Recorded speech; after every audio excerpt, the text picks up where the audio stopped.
Olá! Hoje nós utilizaremos o aplicativo Cycles do software Scilab para simular uma malha fechada contendo um controlador PID para um sistema onde eu tenho uma variável perturbação e uma variável de entrada, além de uma variável controlada para esse sistema. Então, nós podemos vir aqui no menu Aplicativos, Cycles, ele vai abrir a telinha onde eu faço aqui o meu diagrama de blocos, e ele também vai abrir essa telinha aqui com o navegador de paleta, tá? Caso o navegador de paleta não esteja disponível, vocês podem vir aqui em Ver, navegador de paleta, certo? Para fazer a malha fechada, nós inicialmente utilizaremos um bloco degrau, certo? Que é o Step Function, que está aqui no menu Fontes. E eu vou utilizar esse bloco degrau para simular um problema servo e um problema regulador na mesma simulação. Ou seja, nos instantes em que eu estou simulando o meu sistema, em determinado instante eu vou fazer uma mudança no setPoint, em outro instante eu farei uma mudança na variável perturbação. Então, eu vou colocar esse degrau aqui e esse aqui. Esse degrau, ele vai gerar o sinal do setPoint para o meu controlador. E aí, eu vou utilizar aqui as anotações para que fique mais claro o meu diagrama. E esse sinal vai gerar a mudança na variável perturbação do meu sistema. Além disso, eu vou precisar aqui de funções de transferência para cada uma dessas variáveis. Então, eu vou precisar de dois bloquinhos de função de transferência, certo? Na verdade, esse bloquinho, ele é da função de transferência em relação à perturbação, que eu vou definir aqui com um S mais 2. E aqui, 3 vezes S ao quadrado mais 2 vezes S mais 5. Esse outro bloquinho, ele na verdade vai ser utilizado não para a função de transferência que relaciona o setPoint, mas a função de transferência que relaciona a variável manipulada, que é o que nós encontramos quando temos o modelo do meu processo. Então, nesse caso, vou deixar aqui anotado, a minha variável controlada, ela é definida como uma função GU que multiplica a entrada mais uma função G2 que multiplica a variável perturbação. Dito isso, então, eu preciso fazer com que esse sistema calcule a variável manipulada para mim. O que na malha fechada gera esse sinal de variável manipulada? O controlador PID. Então, nós vamos lá no nosso navegador de paleta, eu tenho aqui também em sistema de tempo contínuo um bloquinho específico para o PID. E é ele que vai gerar, então, a saída. O que eu alimento no PID, o que entra como informação, é o erro, que é o desvio do setPoint para a variável controlada. Para isso, então, eu vou usar esse bloquinho do somatório, só que eu vou precisar alterar essas entradas aqui, porque o erro é y do setPoint menos a variável controlada. Então, aqui a minha segunda entrada do bloco do somatório precisa ser negativo. Então, esse bloco do somatório é um ponto de soma do nosso diagrama de blocos. Eu gero, então, o sinal do setPoint, vou levar isso até a entrada do PID, e o PID, então, aqui vai me gerar a variável manipulada. Aqui, então, essa corrente, ela contém o erro, essa corrente, ela contém a minha variável manipulada. Esse bloquinho aqui de cima, olhando pela equação que eu coloquei aqui, ela vai ser a função de transferência G2, e esse aqui, a função de transferência G1. A função de transferência G1, ela vai ser a seguinte, 0,8, e o denominador igual a outra função de transferência, 3 vezes S ao quadrado mais 2 vezes S, mais 5. Essa, então, é minha função de transferência que relaciona a entrada com a saída do meu sistema. Além disso, então, eu preciso somar a saída desse bloco, que é o D vezes o G2, e a saída desse bloco, que é o vezes G1, para resultar em Y. Então, eu vou utilizar aqui esse mesmo bloco de soma, vou dar um Ctrl+C, Ctrl+V aqui, só que eu preciso modificar a entrada dele para que as duas se tornem positivas novamente, tá?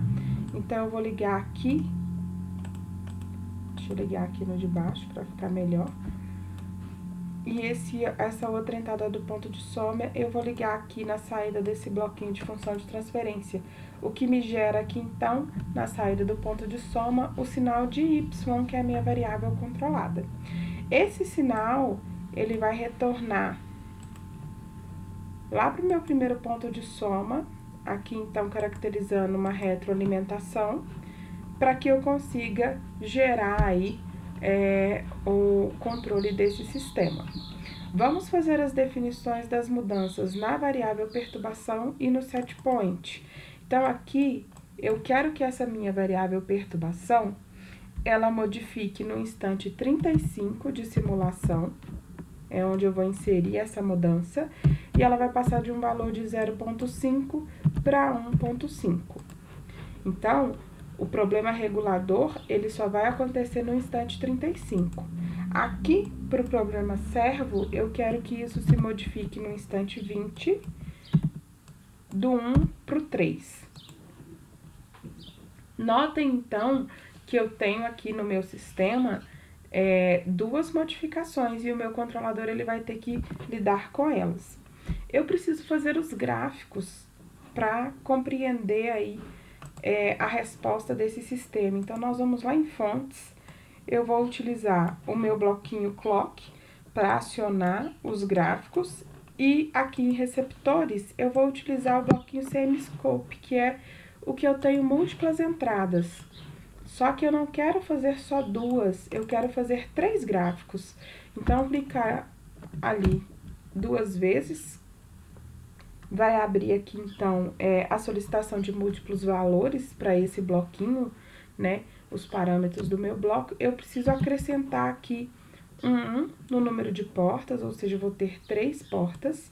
E aí, aqui, no y mínimo vetor, eu quero que todos comecem no -1, para não ficar em cima do meu eixo, tá?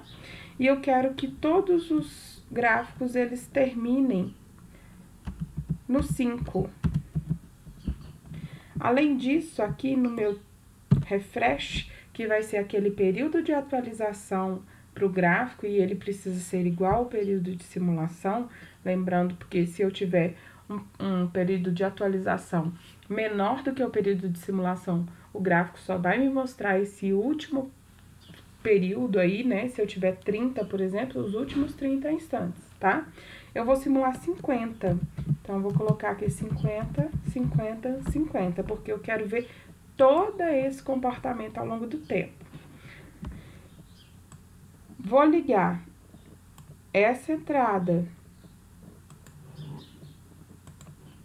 aqui nessa saída do bloco degrau do set point, ou seja, eu quero um gráfico que me mostre como esse set point está sendo modificado.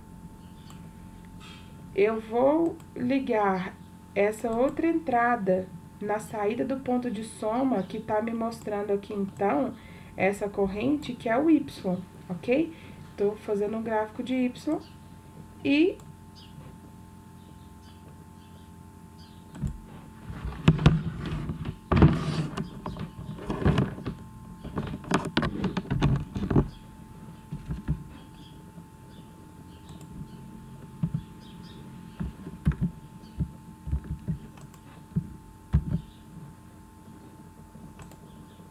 vou ligar essa outra entrada aqui na saída desse ponto de soma, que tá me gerando justamente esse Y aqui, esse Y tá sendo enviado para essa corrente e para essa corrente, certo? Para fazer o gráfico.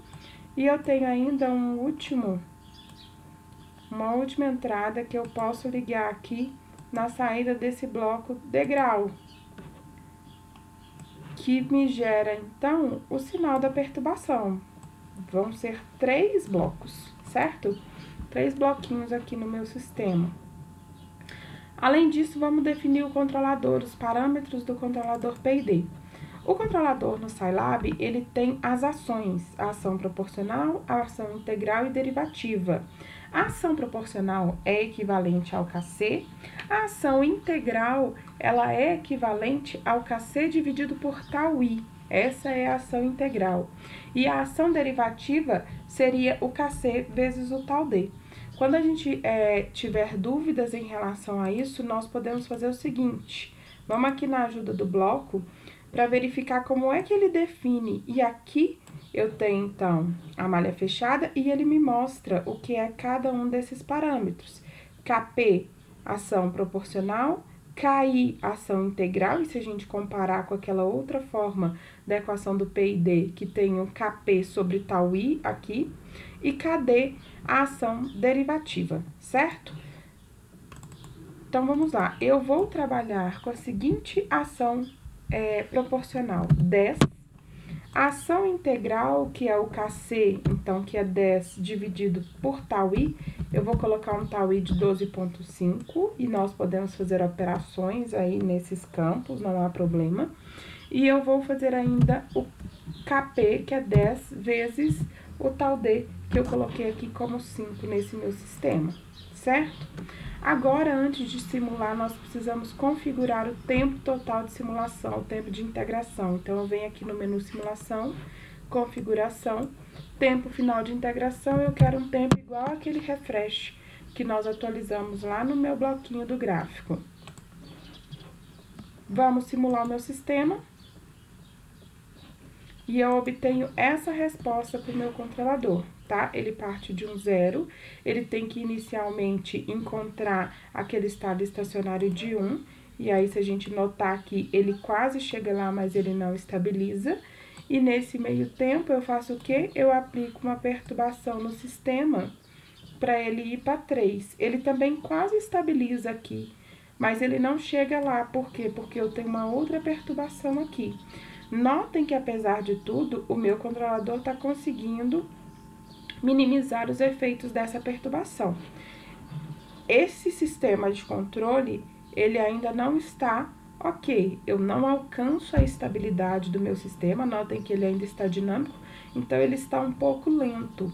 Eu poderia modificar aí o meu sistema, por exemplo, trabalhando com a ação integral, tá?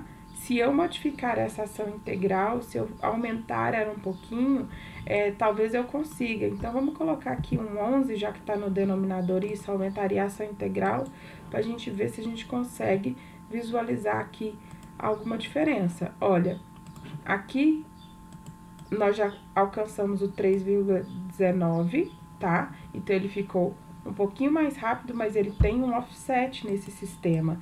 E aqui ele continua no 952. Também não é desejável eu ter esse offset, tá? Vamos fazer uma modificação que seria interessante a nível visual desses gráficos, que seria o seguinte: eu conseguir trabalhar aqui apenas com 2 entradas, tá? Colocando o set point e a saída no processo, no mesmo gráfico. Então, nós vamos utilizar aqui no navegador de paleta, nós vamos trabalhar com o bloquinho MUX, tá? Esse bloquinho, no meu aqui, ele já tá nos recentemente usados, eu já utilizei ele, tá? Nós podemos encontrá-lo aqui no roteamento de sinal, tá? Eu tenho o DMUX aqui e eu tenho o MUX, que é onde eu tenho 2 entradas e uma saída, certo? Eu vou aliar, então, este e o sinal aqui do set point no mesmo bloco, tá? E ligar aqui nessa entrada do MUX.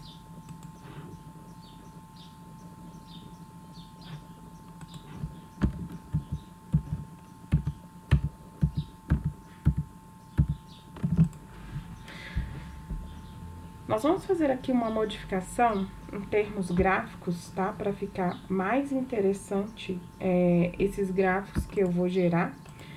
Eu vou tirar aqui esse meu último bloquinho, tá? E vou incorporar um bloco. Deixa eu abrir o meu navegador de paleta.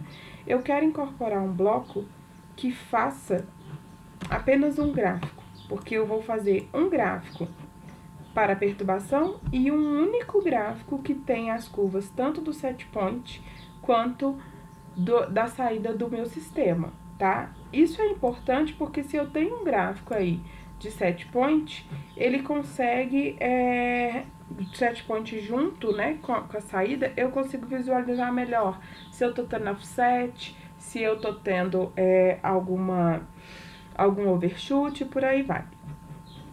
Vou utilizar também aqui, em roteamento de sinal, eu tenho um bloquinho que chama MUX, que ele faz o seguinte, ele reúne duas informações como se elas fossem uma só.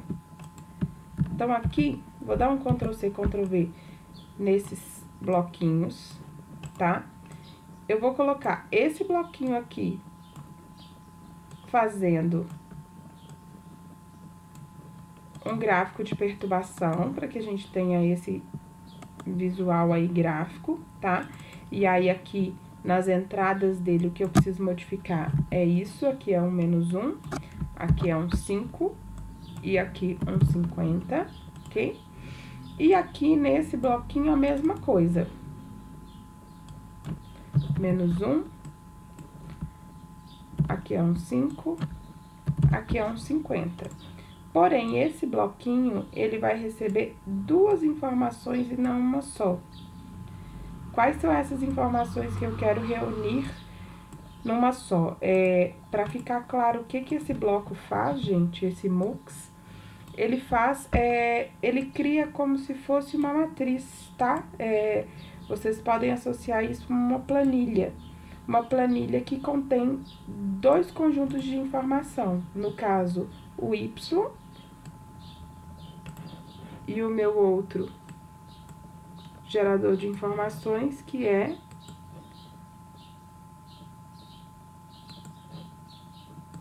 o sinal do set point, certo? Então, nesse caso aqui, eu estou fazendo dois gráficos diferentes, tá? Quando eu gero os gráficos, são duas janelas. Essa aqui está me mostrando, então, aqui a perturbação, certo? Que é dada aqui em 35, mas esse outro me mostra o set point em verde e a resposta do sistema. Notem que ficou até claro que existe um efeito aqui quando eu tenho a perturbação sendo aplicada no meu processo. Ele não fica totalmente isento, tá? Nos moldes que o gráfico está. Vamos fazer algumas modificações. Aqui, por exemplo, eu coloquei 11, vamos colocar aqui 8, tá? Então, eu estou aumentando aí a minha ação integral pra gente ver o que acontece. Olhem só o que acontece, olha como aumenta o meu offset aqui, tá? Principalmente aqui no final. Mas aqui eu alcanço perfeitamente o estado estacionário do meu sistema nesse primeiro patamar, antes de haver uma mudança aqui no sistema, certo? Então, vou fazer o seguinte, vamos reduzir essa ação integral. Então, ela vai cair praticamente pela metade do que era na última simulação. Olhem só a resposta do meu sistema, mas ele ainda mantém um offset. E se eu for aumentando essa ação integral, vamos colocar aqui 5, tá? Ou seja, ela vai ser 2 aqui. Eu estava usando aí uma ação integral menor do que 1 anteriormente. Olha o que vai acontecendo com o meu sistema. Ele continua tendo um offset, mas ele retorna. Se eu for aumentando essa ação integral aqui infinitamente, né, várias vezes e com parâmetros diferentes, eu consigo perceber o que acontece. Olha o que começa a acontecer com o meu sistema. Com a ação integral menor, ele começa a oscilar. E aí, nós podemos trabalhar em relação aos parâmetros para melhorar essa resposta do controlador. Nós sabemos que a ação integral, ela tende a oscilar dependendo da ponderação, e a ação derivativa, por exemplo, ela é justamente para que esse sistema não oscile, né, para neutralizar essa oscilação. Então, vamos colocar aqui 8 na derivativa, antes eram 5, para que a gente possa perceber aí o efeito dessa ação.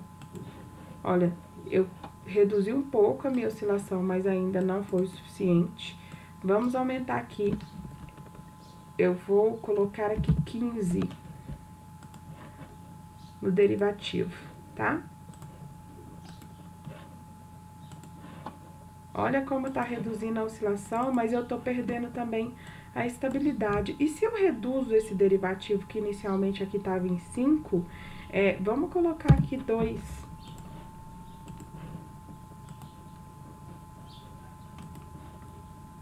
Olha como fica bem melhor o meu gráfico, tá? Eu tenho aqui um overshoot, tá? E aí eu preciso verificar se ele tá dentro daquele 5% aceitável aqui.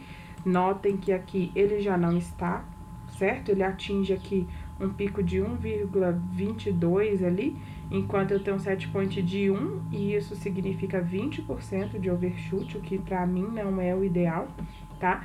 Mas eu alcanço os estados estacionários do meu sistema. Então, nós podemos ir trabalhando e modificando aqueles parâmetros e verificando como é que essas ações, cada uma delas, afeta o meu sistema.